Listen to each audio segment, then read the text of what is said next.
ఓ hi అంజలి, రండి రండి. అవును, రాజా విజయ్ ప్రసాద్ వీళ్ళంతా ఊరి నుంచి వచ్చామని చెప్పారు. ఎక్కడా ఎవరు కనిపించరే? వాళ్ళ అమ్మా నాన్న అందరూ వచ్చారు కదా, షాపింగ్కి వెళ్ళారు. అవును, సార్ ఎవరు? Hi Ganesh, I'm Rajesh. అంజలి, నేను ఎవరో చెప్పానా? మీ అంజలిని పెళ్లి చేసుకుని అమెరికాకి ఎత్తుకెళ్ళిపోవడానికి వచ్చాను. పెళ్ళ చెప్పనే లేదు. చూసారా మీరు, చాలా అదృష్టవంతులు సార్ మీరు. మా అంజలిని పెళ్లి చేసుకుంటున్నారు కదా, మీరు చాలా లక్కీ. అవును, పెళ్ళెప్పుడు? Coming 15th. 15th? అదేంటి సార్, పెళ్లిని ఒక్కరోజు వాయిదా వేయకూడదా? ఏ? వచ్చే 14వ తారీఖు మన ఫ్రెండ్స్ ఫంక్షన్ ఉంది, మీరిద్దరు తప్పకుండా రావాలి. ఎలా గణేష్, ఆ రోజు మా నిశ్చితార్థం కదా. ఆ ప్రోగ్రామ్ ఎలాగూ లైవ్ ప్రోగ్రామే కదా, మేము టీవీలో చూస్తాం గణేష్. మా పెళ్లి విషయం సరే, మీరెప్పుడు మీ మావయ్య కూతుర్ని మాకు చూపిస్తున్నారు? మీరు అమెరికా వెళ్ళే లోపలే ఈ ఫంక్షన్ అవగానే మనం అందరం కలిసి మా మామయ్య ఇంటికి వెళ్దాం. ఆ రోజు మీరు చెప్పినట్టుగానే మీరే నా కోసం పెళ్ళి అడగాలి. వస్తారు కదా? నేను రావచ్చా సార్? తప్పకుండా సార్. Okay, thank you. నేను ఒకటి మిమ్మల్ని నించోబెట్టే మాట్లాడుతున్నాను, రండి కూర్చోండి. లేదు గణేష్, ఈయన ఫ్రెండ్స్ ని ఇన్వైట్ చేయడానికి బెంగళూరు వెళ్తున్నాము. రాగానే ఇన్విటేషన్ తీసుకుని వస్తాం. సరే, all right my friend. Okay, see you. Bye. ఏంట్రా? నేను ఒకటి అడుగుతాను, దయచేసి తప్పుగా అనుకోకురా. మా కాలేజీలో ప్రియా అని ఒక అమ్మాయి ఉంది, నన్ను లవ్ చేసింది. నేను ఆ స్థితిలో లేనని ఎంతో చెప్పి చూశాను, అయినా అర్థం చేసుకోవడం లేదు. నిన్న కోపంతో ఆమె చెంప పగలగొట్టాను, నోటికొచ్చినట్టు తిట్టేశాను. నేను అలా చేసుండకూడదురా. పాపం చాలా బాధపడింది. తనేమైనా చేసుకుంటుందేమోనని భయంగా ఉందిరా. నేను లవ్ చేస్తున్నానని ఆమెతో చెప్పనా? నేను కూడా లవ్ చేయనా? రే రాజా, అదేం అడుగుతున్నాడు విన్నావా? రే విజయ్, లవ్ చేయనని పర్మిషన్ అడుగుతున్నాడు రా.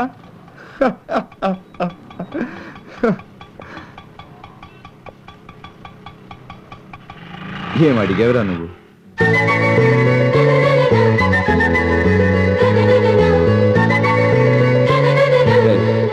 ఈ ప్రపంచంలో పుట్టిన వాళ్ళందరూ ప్రేమించిన వాళ్ళేరా, కానీ ప్రేమించినా అని ప్రేమ కోసం పర్మిషన్ అడిగిన మొదటి వ్యక్తివి నువ్వేరా. ప్రేమించడానికి పర్మిషన్ అడుగుతున్నావే, వద్దనగానే చెరిపేయడానికి ప్రేమ అనేది స్లేట్లో రాసే ఏబిసిడీలు కాదురా. ఇంత మనుషులుగా ఉన్నారంటే దానికి కారణం ఈ ప్రేమేరా. అలాంటి ప్రేమకు నేను అడ్డుపడతానారా? నిజం చెప్పాలంటే ప్రేమలో పడితే నీ లక్ష్యం ఎక్కడ దెబ్బతింటుందో అని నీకు భయం. అలా కాదురా, జీవితంలో నువ్వు గెలవాలనుకుంటే ప్రేమించ. ఎందుకంటే ఈ ప్రపంచంలో సాధించిన వాళ్ళందరూ ప్రేమించిన వాళ్ళేరా. ఈ రోజు ప్రపంచంలో కలిసి బతికే ప్రేమికులందరినీ ఎవరో ఫ్రెండేరా కలిపి ఉంటాడు. నేను నీ ఫ్రెండ్ రా.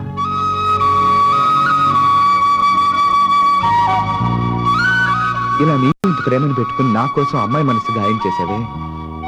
గాయం చేసే నీకే ఇంత బాధగా ఉంటే గాయపడిన అమ్మాయి ఇంత బాధపడుతుందిరా. వెళ్ళరా, వెళ్ళి ముందు నీ ప్రేమను అమ్మాయితో చెప్పు.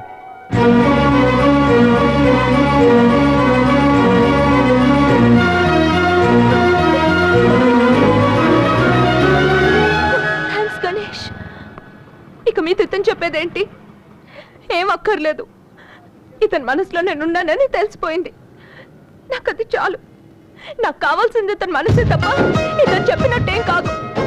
సారీ ప్రియా, ఏదో కోపంలో పొరపాటున మాట్లాడకురా. నేను చెప్పేది అర్థం చేసుకో. నా దగ్గరికి రావద్దు. అది కాదు. గణేష్ చెప్పండి, నేను మిమ్మల్ని చూడడానికి వీడిని చూడడానికి కాదు. ఏం అక్కర్లేదు. పోరా. వీళ్ళందరూ చూసుకుని నన్ను పోరా అంటావా? ఏం చేస్తున్నావు?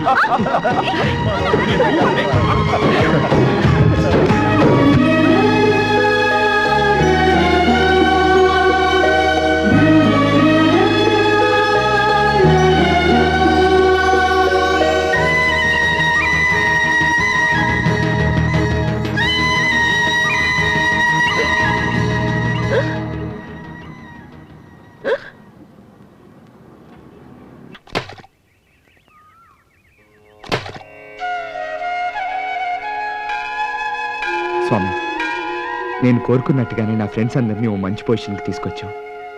అలాగే నా అమ్ముని కూడా నాకు దగ్గర అయ్యేటట్టుగా చూడు స్వామి. ఆ తర్వాత నా కోసం నేను నిన్నేమి అడగను. ఆ?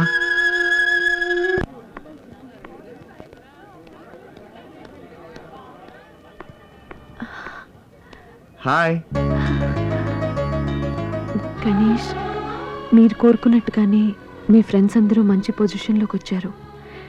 దీనికోసమే నేను ఇంతకాలం ఎదురు చూస్తున్నాను. ఇప్పుడు నా మనసులో ఉన్నది మీతో చెప్పేస్తాను. ఇలా నేను ఇప్పుడు చెప్పగానే షాక్ అవుతాడు.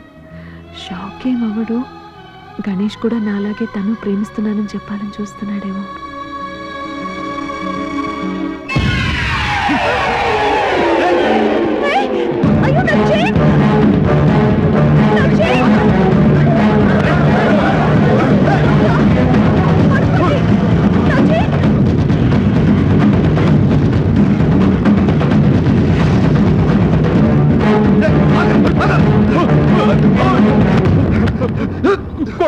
కొట్టదు సార్, ఇది కూడా సార్ మీ చైను.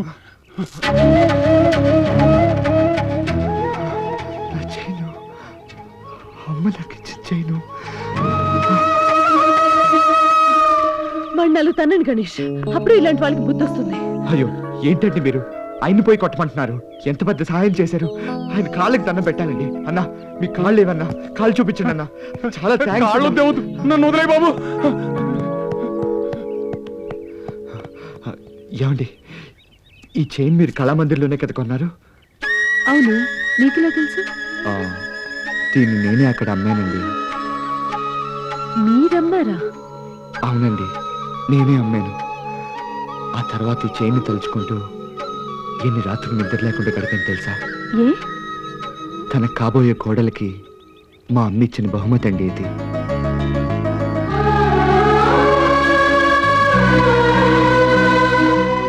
నేను అసలు హైదరాబాద్ వచ్చిందే నా మామయ్య కూతురు అమ్ము కోసం. కానీ నా ప్రేమను అంగీకరించి మాకు పెళ్లి చేయాల్సిన నా మామయ్యే దానికి విరోధయ్యాడు. ఎవరినైతే చూడాలని ఆశగా ఈ ఊరొచ్చానో తనని చూడకుండానే ఉండిపోయాను.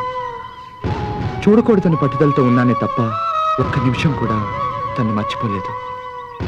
ఉప్పునే వచ్చి ఊరంతా కొట్టుకుపోయినా మట్టి వాసన పోనట్టుగా ఆమె జ్ఞాపకాలు మాత్రం నా మనసులోంచి పోలేదు. చూసే ప్రతి వస్తువులను 4 ఏళ్ల వయసులో చూసిన నా అమ్మునే చూస్తున్నాను.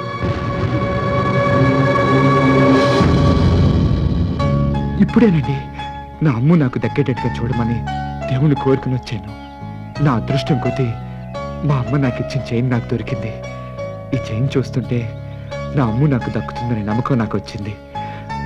తప్పకుండా దక్కుతుందండి.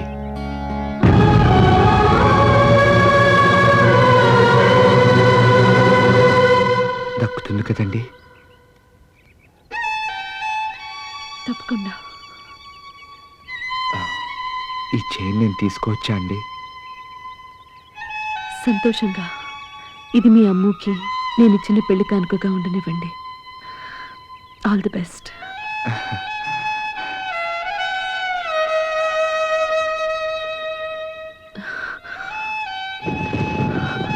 వర్షం వస్తుంది, నేను బయలుదేరుతాను. వస్తే సంతోషమే కదండి. మీకు వర్షం అంటే ఇష్టమే కదా? ఏమో తెలీదు, ఇప్పుడు నచ్చట్లేదు. ఏదో జరుగుతుందని. సార్ సార్ ఎక్కడికి వెళ్తున్నారు సార్? లహరి సార్ రెస్టారెంట్ అని చెప్పి మోసం చేస్తావా? నీ పాటకు మేము వాయించమయ్యా? సార్ సార్ సార్ నా లైఫ్ సార్, ప్లీజ్ సార్. నీ లైఫ్ చూస్తే నా లైఫ్ వేస్ట్ అవుతున్నాయా? Sir sir please sir, please sir దయచేసి రండి. అందరూ వచ్చేసారు కదా. ఏయ్, నీకు చెప్తే అర్థం కదా? బా, సార్, ఎన్నిసార్లు ప్లీజ్ చెప్పాలా? ఇలాంటి ఆఫీస్ బాయ్లందరికీ వాయించడం మొదలు పెడితే చివరికి మనం ఆఫీస్ బాయ్ అవుతాం. నాకు ఈ పాటే వద్దు.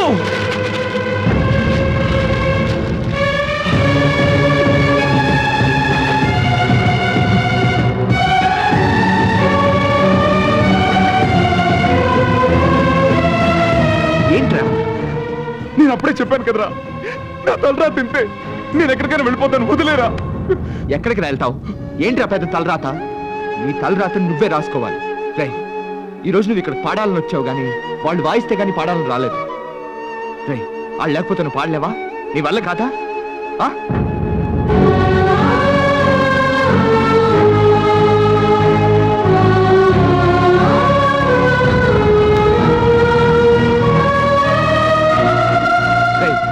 నువ్వేదో మిమిక్రీలో పెద్ద సాధిస్తానని చెప్పుకుంటున్నావే, ఇప్పుడు చూపించరా నీ టాలెంట్ ని. సినిమాకి వెళ్దామంటే ఎక్కడ డబ్బులు ఖర్చు అవుతాయని ఫ్రీ ప్రోగ్రామ్ తీసుకొచ్చావు. ఇప్పుడు ఏమైందో చూడు. ఇదిగోండి సార్ మీ ఇంటి అద్దె. గెస్ట్ గా వచ్చిన వాడి నువ్వు అద్దె డబ్బులు ఇస్తున్నావేటి? ఇక నుంచి నేను గెస్ట్ ని కాదు సార్, వాళ్ళతో పాటు నేను ఇక్కడే ఉండబోతున్నాను.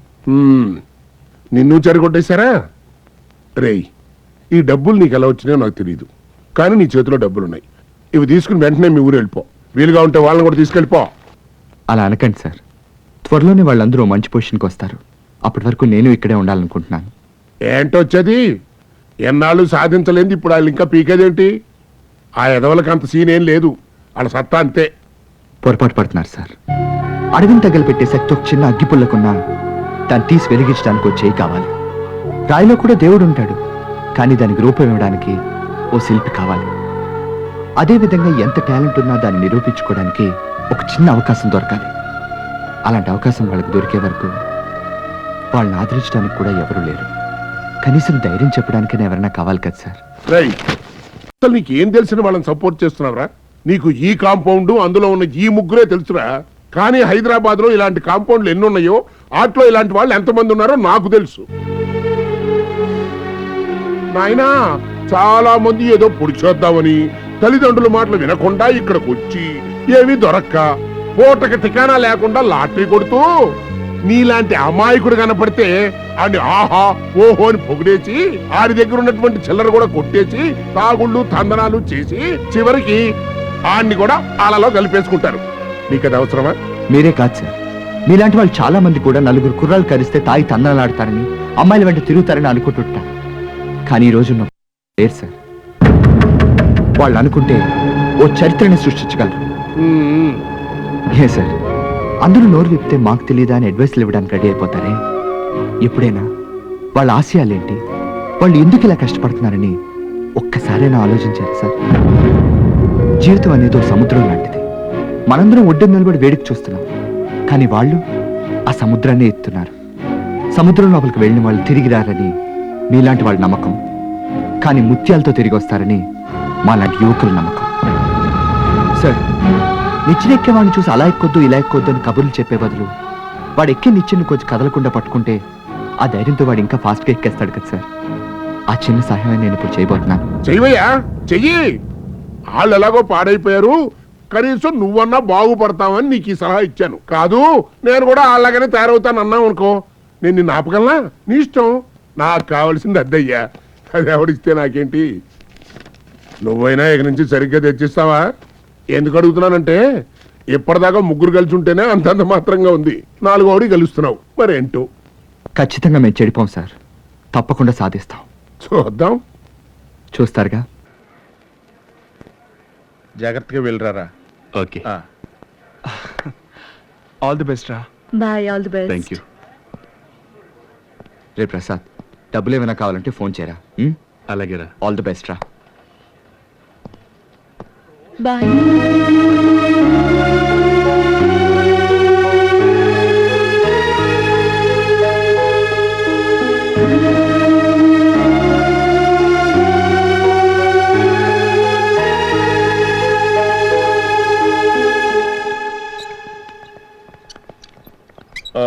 ఇక్కడ టాయిలెట్స్ క్లీన్ గా ఉంటాయంట, ఒకసారి వెళ్ళి చూడనా?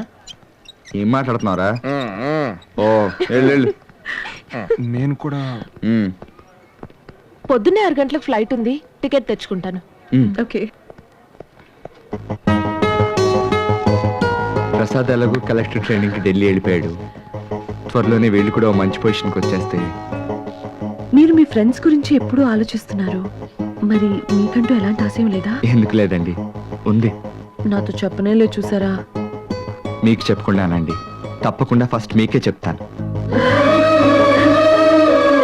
కానీ ఇప్పుడు కాదండి, నా లక్ష్యం నెరవేరాలి, ఆ తర్వాత చెప్తాను. ఒకవేళ గణేష్ కూడా నాలాగా తన ప్రేమ విషయం చెప్పడానికి మొహమాట పడుతున్నాడేమో, లేకపోతే తన మనసులో ఉన్నది ముందు నాకే చెప్తానని చెప్తాడా? ఓకే, తను చెప్పినట్టే తన లక్ష్యంలో గెలవని, అప్పటిదాకా వెయిట్ చేద్దాం. నమస్కారం సార్. ఎవరు బాబు? ఏం కావాలి? మీ ఆడిటోరియంలో పాట పాడడానికి ఓ అవకాశం కావాలి సార్. ఎవరికి? నీకా? నాకు కాదు సార్, నా ఫ్రెండ్కి. ఫ్రెండ్కా? ఇంతకు ముందు కచేరీలు ఏమైనా చేశాడా? గురువెవరు?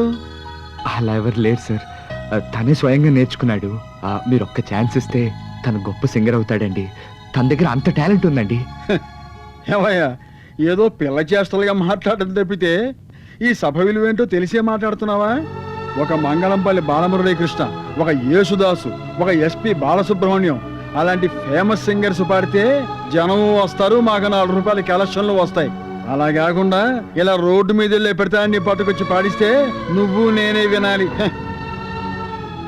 ఓ పని చేయి, ముందు ఏదైనా లైట్ మ్యూజిక్ వాళ్ళ దగ్గరికి వెళ్ళి ఛాన్స్ ట్రై చేయి. వెళ్ళు. ఇదిగో మేస్త్రి, హాయ్. నేను ఇంటికి వెళ్ళి వస్తాను. పని త్వరగా కానివ్వండి. అట్టగానండి. స్పీడ్ చేయండి. సార్, ప్లీజ్ సార్, దయచేసి అలా అనకండి సార్. ఎలాగైనా మీరే ఛాన్స్ ఇవ్వాలి. నువ్వు ముద్దులే ప్లీజ్. లే. ఇదేంటయ్యా నా కాళ్ళ మీద పడతావు? లేదు సార్, మీరు ఒక్క ఛాన్స్ ఇచ్చారండి వాడికి జీవితాన్ని ఇచ్చినట్టు. సార్, దయచేసి నా ఫ్రెండ్కి మీరే జీవితాన్ని ఇవ్వాలి సార్. Please sir. ఏంటి బాబు నువ్వు మాట్లాడేది? నువ్వు అనుకుంటున్నట్టు ఇక్కడ నా ఇష్ట ప్రకారం ఏది జరగదు. నేను ఇక్కడ ఒక సాధారణ మేనేజర్ని మాత్రమే. అయినా నువ్వు ఊహిస్తున్నట్టు ఈ ఆడిటోరియంలో కచేరీ చేయటం అంత సులభం కాదు. దీని రెంట్ ఎంతో నీకు తెలుసా? 60,000. మెయింటెనెన్స్, ఎలక్ట్రిసిటీ ఇవన్నీ కలుపుకుంటే సుమారు 90,000 దాకా అవుతుంది. ఈ డబ్బంతా ఎవరిస్తారు? చెప్పు. అంటే ఆ డబ్బిస్తే ఇక్కడ పాడొచ్చా సార్? నీ వల్ల అవుతుందా?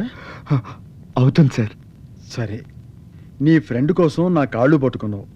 మీ ఫ్రెండ్షిప్ కోసమైనా నేను ఏదో ఒకటి చేసి తీరాలి. సెక్రటరీ గారితో మాట్లాడి ఏదో ఒక విధంగా పర్మిషన్ నేను సంపాదిస్తా. ఈ లోపు నువ్వు డబ్బు ఏర్పాటు చేసుకో. డిలే కాకుండా చూసుకో. లేదు సార్, నేను వెంటనే డబ్బులు తీసుకుని వస్తాను. వెరీ గుడ్, బయలుదేరు. Thank you sir. God bless you.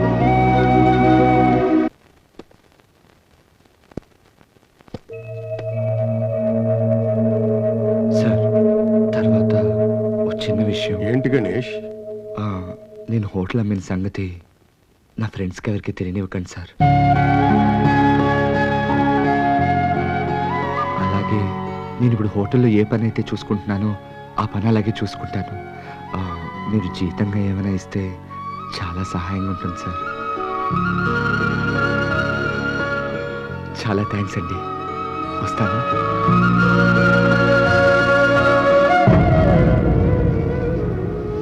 ఏమిట్రా నువ్వు చేసిన పని? అసలు ఏమిట్రా నీ ఉద్దేశం? త్యాగానికి కూడా ఒక హద్దు ఉండాలి. నీ రక్తాన్ని చెమటగా మార్చి కష్టపడి ఈ హోటల్ పెట్టుకుని దాని మీదే బతుకుతున్నావు. అది కాస్త అమ్మేసి వాళ్ళకి ఇచ్చేస్తే తర్వాత నీకంటూ ఏముంటుందిరా?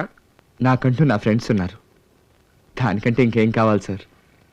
రేయ్, నా మనసుకు తోచింది చెప్తున్నాను రా. ఈ లోకంలో ఎవ్వరినీ నమ్మలేము. లేదు సార్, మన మనసులో ఏమనుకుంటామో అదే జరుగుతుంది. మంచి అనుకుంటే మంచే జరుగుతుంది. అలా అని మనం అనుకుంటే సరిపోద్దా? అయినా చూడడానికి మంచివాడు ఎవడున్నాడు రా ఇవాళ? చూడలేము సార్. ఎందుకంటే అందరూ మంచి వాళ్ళని చూడాలని అనుకుంటున్నారే తప్ప ఎవరు మంచివాళ్ళుగా ఉండాలని అనుకోవట్లేదు.